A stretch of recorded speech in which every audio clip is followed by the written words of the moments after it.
Good morning guys. তো চলো সকাল সকাল একটু স্কিন কেয়ার করে নেওয়া যাক, যেহেতু অনেক দিন স্কিন কেয়ার করা হয়নি। আর শীতের দিন তো খুব বিরক্তই লাগে। তো আমি স্নান টান করে পুরো রেডি হয়ে আমার পুজোও কমপ্লিট। তারপর আমি খেয়ে নিলাম গুড় বাদাম, যেটা কার কার ভালো লাগে, আমার তো খুব ভালো লাগে।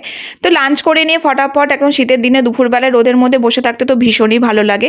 তো অনেকক্ষণ বসে থাকার পর ভাবলাম একটু রিলস বানানো যাক। তো আমি একদম রেডি হয়ে রিলস বানানো কমপ্লিট।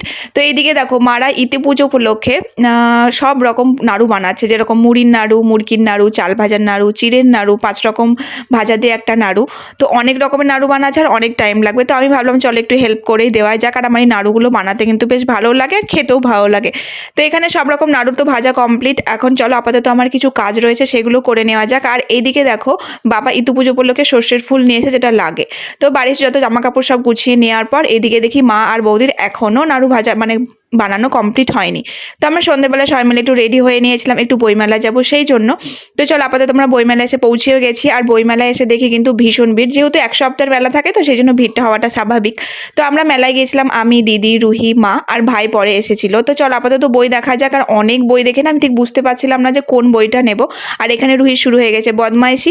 তো এখানে আমরা অনেক রকমের বই নিলাম। রুহির জন্য অনেকগুলো নিয়েছি, আমি নিয়েছি 2টো বই। আর এখানে রুহির ফেভারিট আঁকার জিনিস পেয়ে গেছে। ধরে রুহি এই আঁকার জিনিসই খুঁজেছে, তো ওটা পেয়ে গেছে। তো চলো আপাতত একটু বসা যাক। আর যেহেতু ভীষণই ঠান্ডা পড়েছে সেই জন্য আমরা সবাই মিলে খেয়ে নিলাম কফি। আমি আর মা খেয়েছিলাম, সবাই খায়নি। আর সবাই মিলে খেলাম ঝালমুড়ি, যেটা খেতে অনেক টেস্টি ছিল। তো এখানে কিছুক্ষণ বসে তারপর একটু বেরোবো। তো এখানে বসে থাকতে বেশ ভালোই লাগছিল। আর আমি কি কি বই কিনেছি তোমাদের দেখাই। আমি কিনেছি কৃষ্ণের শেষ প্রহর আর শরৎ রচনা বলি। তো চলো আপাতত বসা তো আমাদের কমপ্লিট, এখন একটু বাইরে যাওয়া যাক। আর যেহেতু মেলায় এসে সেখানে কিছু খাবো না, এটা তো হতেই পারে না। তো রুহি খেয়ে নিল গরম গরম মোমো আর আমি খেয়ে নিলাম ফুচকা। আর ফুচকাগুলো খেতে কিন্তু বেশ টেস্টি ছিল। তো চলো আপাতত বাড়ি যাওয়া যাক। আর রুহির খেলনার জিনিসও পেয়ে গেছে, সেটা পেয়েও খুব আনন্দ। আর রুহি আনন্দ হয় কি জানি না, আমি তো ভীষণই আনন্দ হয় এগুলো উড়াতে। তো কাদের এরকম বাচ্চামি করতে ভালো লাগে, আমার না বেশ ভালো লাগে। তো চলো দেখা হচ্ছে নেক্সট ব্লগ।